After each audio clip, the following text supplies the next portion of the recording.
बुथारजागै थैनाय रूपसरी जमातिया बाय बसाजक जसोदा रानी जमातिया न बुथानाय ग्राकसलो रमजागा बीरगंज थाना पुलिस नि यागो थैनाय नखुंने बररकताय कामिनी लुकुरक बुथानाय नि मखां नायना बागै बीरगंज थानाव थांके पुलिस नि सिलाय गुली ककजमा बाय शाक देराखा खरकथाम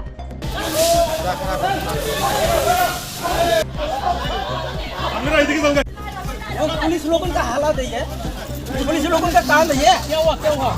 पुलिस लोगों ने फायरिंग चल रहा है। इधर हम लोग साइकिल दागने के लिए आया, वो लोग गोली चला रहा है, फायरिंग चल रहा है। ये थोड़ी ना होता पुलिस का काम, ये पुलिस का काम है।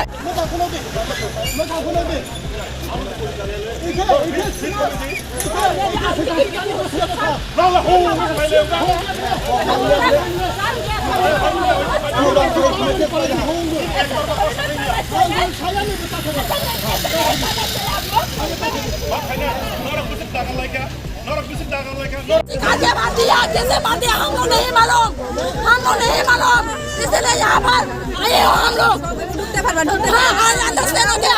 और हम लोग पहले उधर जेल का अंदर में है, थाना का अंदर में हम लोग चेहरा देखने चाहते हैं।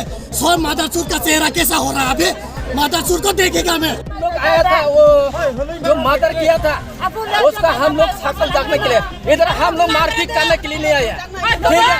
मारपीट करने के लिए नहीं, हम लोग भी जानते हैं पुलिस का काम है, वो लोगों ने हाथ नहीं दे सकता।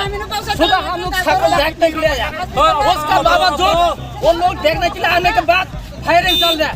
ऐसा मेरे बहन को मार दिया। यहाँ पर है, हमें देखने के लिए आया तो काट दिया। यहाँ पर भी है, यहाँ